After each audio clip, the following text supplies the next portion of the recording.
আমাদের জীবনে গুরুজনেরা, জ্ঞানী মানুষজন সবসময় একটা কথা বলেন, ধৈর্য ধরো। শুধুমাত্র দুটো শব্দ, কিন্তু কতটা বিশাল সেটা বোঝার চেষ্টা করুন। ছোট একটা অস্ত্র হাতে নিন এবং একটা বিশাল পর্বতে নিরন্তর প্রহার করতে থাকুন। ধৈর্য ধরে সেই কাজ করতে থাকুন। এমন একদিন আসবে, এই বিশাল পর্বতে আপনি একটা পথ তৈরি করবেন।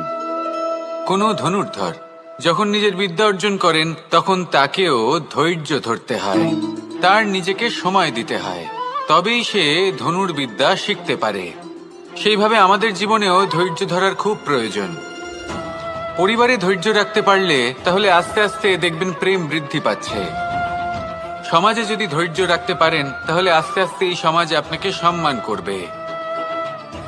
যদি নিজের জীবনে ধৈর্য রাখতে পারেন, তাহলে নিজে থেকেই আত্মবিশ্বাস বাড়বে, নিজের বিকাশ হবে। জীবনে সবই সম্ভব যদি ধৈর্য রাখতে পারেন। হয়তো আস্তে আস্তে হবে, কিন্তু হবে অবশ্যই। শুধু ধৈর্য রাখুন, কারণ ধৈর্যই সব থেকে বড় পুঁজি। আসুন আর আমার সাথে ভালোবেসে বলুন, রাধা রাধা। আমাদের জীবনে যখনই আমরা কোনো বড় দায়িত্বের সম্মুখীন হই, তখন আমরা তার থেকে দূরে পালাই আর এই অজুহাত দিই যে না না, এত বেশি ভার বহন করার যোগ্যতা আমার নেই, আমি করতেই পারবো না। দেখুন, এই সংসারে ভিন্ন ভিন্ন ধরনের গাছ আছে, ছোট গাছ, বড় গাছ, কিন্তু বটগাছের মতো বড় এবং নিবিড় গাছ আর একটাও নেই। সে নিঃস্বার্থভাবে এই সংসারকে সেবা করে যায়, ছায়া প্রদান করে, শীতলতা প্রদান করে। আর যখন এমন সময় আসে যখন তার ওপর বোঝা অত্যন্ত বেড়ে যায়, সে কিন্তু কোনোভাবেই ভেঙে পড়ে না। তখন সে নিজের নিঃস্বার্থ কর্মের ফল লাভ করে, সেই নিঃস্বার্থ কর্ম যা সে করেছে। তার দেহ থেকে ছোট ছোট ঝুড়ি বার হয় এবং তা কাণ্ডের আকার ধারণ করে। সেই কাণ্ড মাটির কাছে পৌঁছয় এবং তারপর তা বটগাছের সহায়ক হয়ে ওঠে। সে ভেঙে পড়ে যায় না। এইভাবে আপনিও জীবনে নিঃস্বার্থভাবে সবার সেবা করুন, ভালোবাসুন, সবাইকে সাহায্য করুন।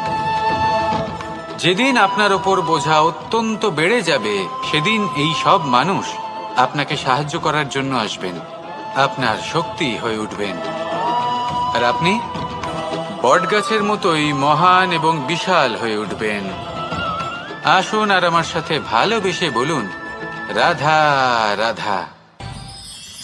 একটা শব্দ আছে, পরিস্থিতি। অনেক মানুষের মুখে আমরা এই শব্দ শুনি। জীবনে যখন অসফল হই, দুঃখ আসে, সংকট আসে, কোনো বিপদ ঘনিয়ে আসে, তখন সমস্ত দোষ আমরা পরিস্থিতির ওপর চাপিয়ে দিই। আর দেখতে গেলে কোথাও না কোথাও ঠিকই করি।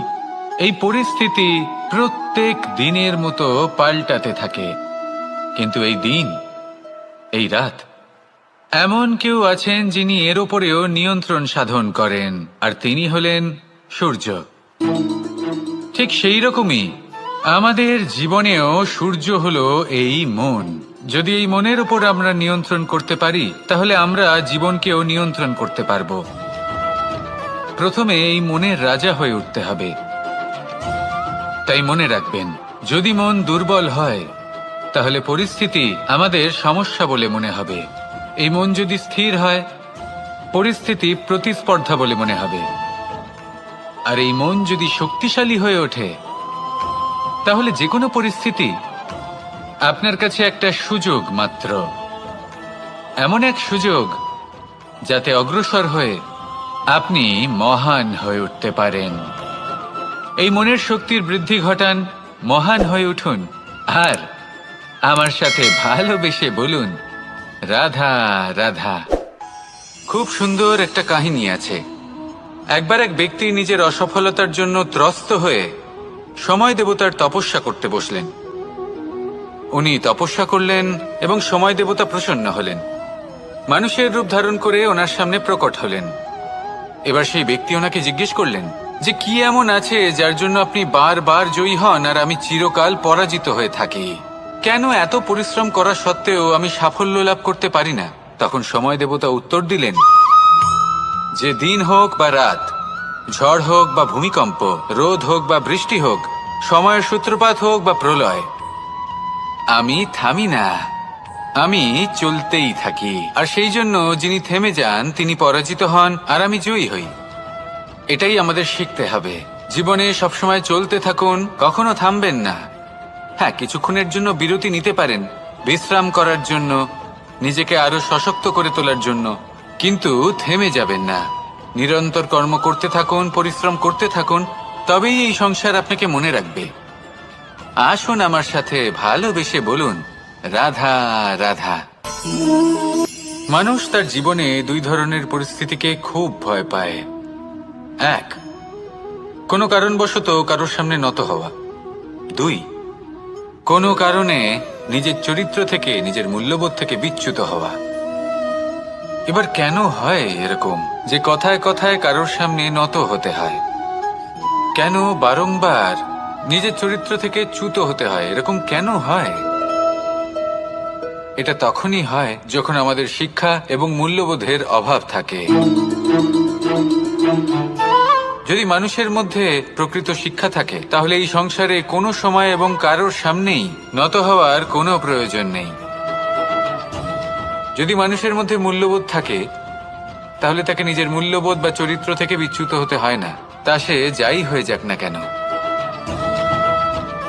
কোনো বালককে যদি জন্ম থেকেই সুশিক্ষার অধিকারী করা হয়, শিক্ষিত করা হয়, মূল্যবোধের অধিকারী করা হয়, তবে সে এই সংসারে এমন কর্ম করবে যাতে সে নিজেকে, নিজের পরিবারকে, সমগ্র সমাজকে গর্বিত করতে পারে। শিক্ষা লাভ করুন, মূল্যবোধ লাভ করুন, এবং আমার সাথে ভালোবেসে বলুন, রাধা রাধা। আমাদের সকলের জীবনে একটা লক্ষ্য থাকে যেটা আমরা লাভ করতে চাই। ঠিক যেন একটা প্রতিস্পর্ধা বিদ্যমান যে কে সব থেকে আগে নিজের লক্ষ্যে পৌঁছতে পারবে। আর সেই জন্য আমরা সকলেই খুব তাড়াতাড়ি এগোতে চেষ্টা করি, বড় এবং দীর্ঘ পদক্ষেপ ফেলি, যাতে তাড়াতাড়ি নিজের লক্ষ্যে পৌঁছতে পারি। কিন্তু এক অত্যন্ত গুরুত্বপূর্ণ বিষয় আছে, সবসময় লক্ষ্য সামনে থাকবে না, কখনো কখনো তা খুঁজতে হয়। এই যাত্রা খুব কঠিন হতে পারে, আর ঠিক এই কারণেই সবসময় দ্রুত গতিতে চলা বা তাড়াতাড়ি পথে চলা সেটা আবশ্যক নয়।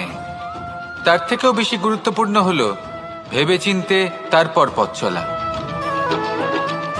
যদি ভেবেচিন্তে পদক্ষেপ ফেলেন, চলতে পারেন, তাহলে সেটাই সর্বশ্রেষ্ঠ পদক্ষেপ। কখন কোন দিকে যেতে হবে, কখন কোথায় দিক পাল্টানো যাবে না, কখন গতি বেশি রাখতে হবে, কখন কম, কখন থামবো, কখন চলবো, এই সব কিছুর বিষয়ে জ্ঞান অত্যন্ত গুরুত্বপূর্ণ, এবং ভেবে চিন্তে চলতেই হবে। সেই জন্য শুধু তীব্র গতিতে সামনে এগোলে চলবে না, ভাবনা চিন্তা করে এগোতে হবে। আসুন আমার সাথে ভালোবেসে বলুন, রাধা রাধা। পায়েস হলো আমার বিশেষ প্রিয়। এর মধুর স্বাদ মনকে প্রফুল্ল করে তোলে। ছোটবেলায় মা আমার জন্য পায়েস বানাতেন এবং আমাকে বলতেন যে গরম থাকতে থাকতে খেয়ে নে কানাই, ঠান্ডা হয়ে গেলে ভালো লাগবে না।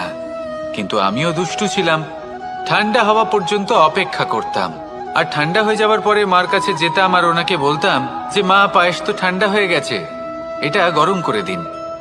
তখন মা হাসতেন আর বলতেন যে পায়েস না হয় আমি আবার গরম করে দেব কানাই, কিন্তু এর মধুর স্বাদ, সেই মিষ্টত্ব, সেই সুবাস, সেটা আবার ফিরে আসবে না।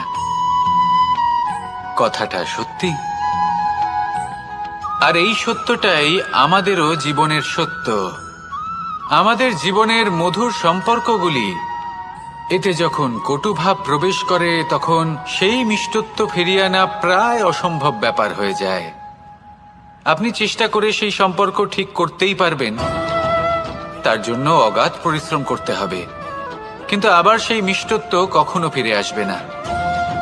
সেই জন্য আপনার জীবনের যে মধুর সম্পর্ক আছে, যতটা সম্ভব চেষ্টা করুন তাতে মিষ্টত্ব বজায় রাখতে। কটুভাব আসতে দেবেন না।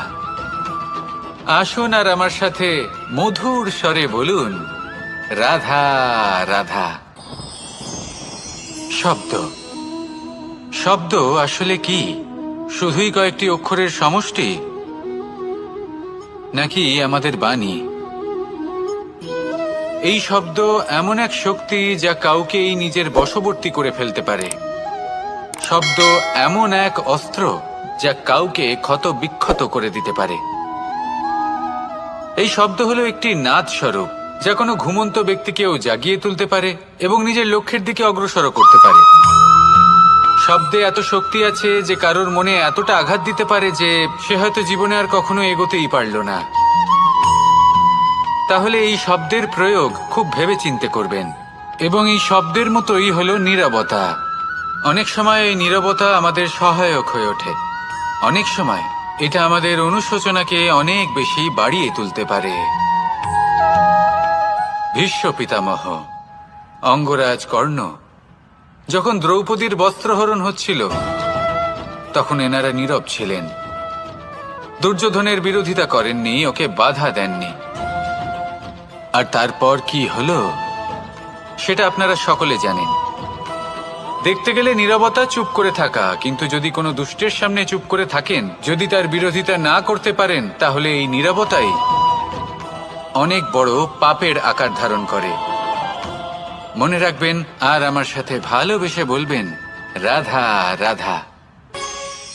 আভূষণ। কার না ভালো লাগে এই আভূষণ?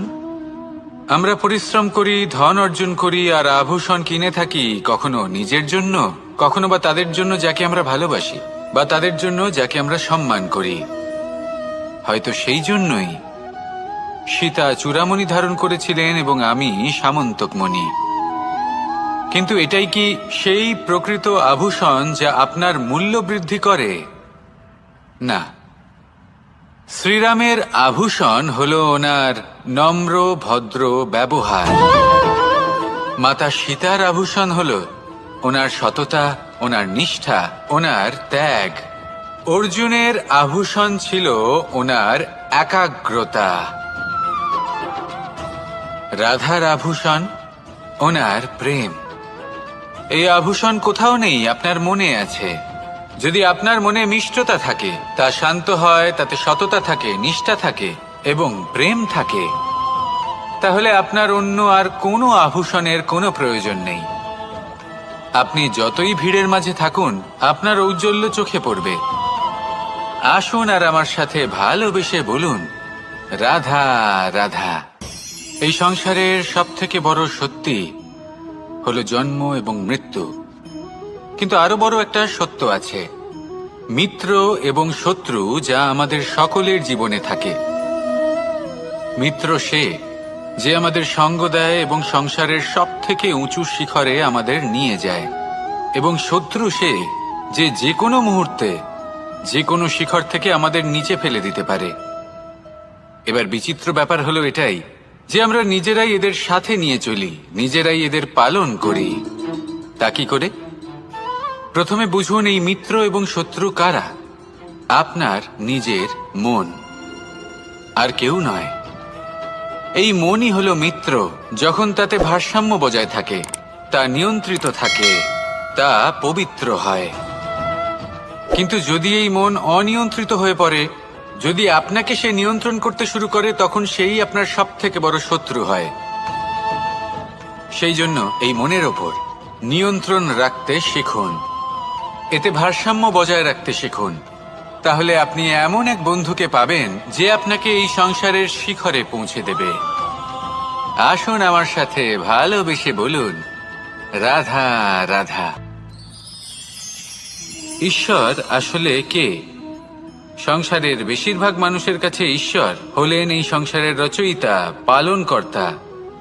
কারোর কাছে উনি জ্ঞাতা, কারোর কাছে উনি হলেন আস্থার প্রতীক, আবার কারোর জন্য শুধুমাত্র অন্ধ বিশ্বাস। কিন্তু এই ঈশ্বর কি কোনো শরীর, নাকি একটা বোধ, নাকি শুধুই শ্রদ্ধা? ঈশ্বর হলেন তিনি যিনি হলেন আপনার ইষ্ট। সেই জন্যই তো গুরু, মাতা, পিতা এনাদেরও ঈশ্বরই বলা হয়েছে। যাদেরকে আমরা ঈশ্বর বলে মনে করি, যারা আমাদের ইষ্ট, তাঁরা আমাদের একটি পথ দেখান, একটি দিকে চালিত করেন। সেই পথে চলে আপনি শুভ কর্ম করতে পারেন, আর যখন কোনো ব্যক্তি তার ঈশ্বরের আদেশ পালন করেন তখন সে নিজে থেকেই শুভ পথে অগ্রসর হয়ে যান। বেশ কয়েকজন মানুষ ঈশ্বরের ওপর আস্থা রাখেন এবং ভাবেন যে অনুচিত কোনো কাজ করা উচিত নয়, ঈশ্বর দেখছেন। ওনারা ভয় পান যে কোনো অনুচিত কর্ম করলে কে জানে তার পরিণাম কি হবে। এমন অনেক ব্যক্তি রয়েছেন যারা ঈশ্বরকে বিশ্বাস করেন এবং জানেন যে ঈশ্বর তাদেরকে দেখছেন, তাই যে যে শুভ কর্ম ওনারা করেছেন তার ফল তারা অবশ্যই পাবেন। এবার আপনি ভয় পেয়ে ঈশ্বরকে বিশ্বাস করবেন নাকি বিশ্বাসের দ্বারা ঈশ্বরকে বিশ্বাস করবেন, সেই সিদ্ধান্ত আপনারই। কিন্তু হ্যাঁ, যদি আপনার মনে ঈশ্বরের জন্য কোনো স্থান থাকে, যদি আপনার কোনো ইষ্ট থাকেন, যদি আপনি কাউকে ঈশ্বর মনে করেন যার প্রত্যেক আদেশ আপনি পালন করে থাকেন, তাহলে বলি ঈশ্বর কখনো আপনাকে অনুচিত পথে চালিত করবেন না। আসুন আমার সাথে ভালোবেসে বলুন, রাধা রাধা। এই সংসারে ভিন্ন ভিন্ন ধরনের গাছ আছে, অসংখ্য ধরনের প্রজাতি আছে। কিছু গাছ পাতা দিয়ে থাকে, কিছু ফুল, কিছু ফল। কেউ ছায়া প্রদান করে, কেউ শীতলতা প্রদান করে, কেউ নিজেকে খুব কষ্ট দিয়ে এই সংসারের বিকাশে সহায়ক হয়ে ওঠে। কিন্তু এই সবার মধ্যে একটা বিষয় কিন্তু সমান, এরা প্রত্যেকেই পাতা ছাড়া, ফুল ছাড়া, ফল ছাড়া জীবিত থাকতেই পারে, কিন্তু কোনো বৃক্ষই শিকড় ছাড়া বেঁচে থাকতেই পারে না। এটাই হলো রাধার। ঠিক সেইভাবেই আমাদের জীবনে শক্তি হোক, ধন হোক বা সাফল্য হোক, আমাদের বা আমাদের পরিবারের প্রসন্নতাই হোক, এই সব কিছুর আধার হলো, সবকিছুর মূল হলো পরিশ্রম। তাই জীবনে চিরকাল পরিশ্রম করতে থাকুন। যদি আপনি জীবনে মহান হবার পথে অগ্রসর হতে চান, তাহলে পরিশ্রম করুন। এই পরিশ্রম দ্বারাই নিজের পরিবারকে প্রসন্ন করুন, নিজের বন্ধুদের প্রসন্ন করুন, এই সমাজকে গর্বিত করুন। আসুন আমার সাথে ভালোবেসে বলুন, রাধা রাধা। ভিডিওটি যদি আপনাদের একটুও ভালো লেগে থাকে তাহলে অবশ্যই চ্যানেলটিকে সাবস্ক্রাইব করে ভিডিওতে একটা লাইক করে আমাদের সাথে থাকবেন। রাধে রাধে।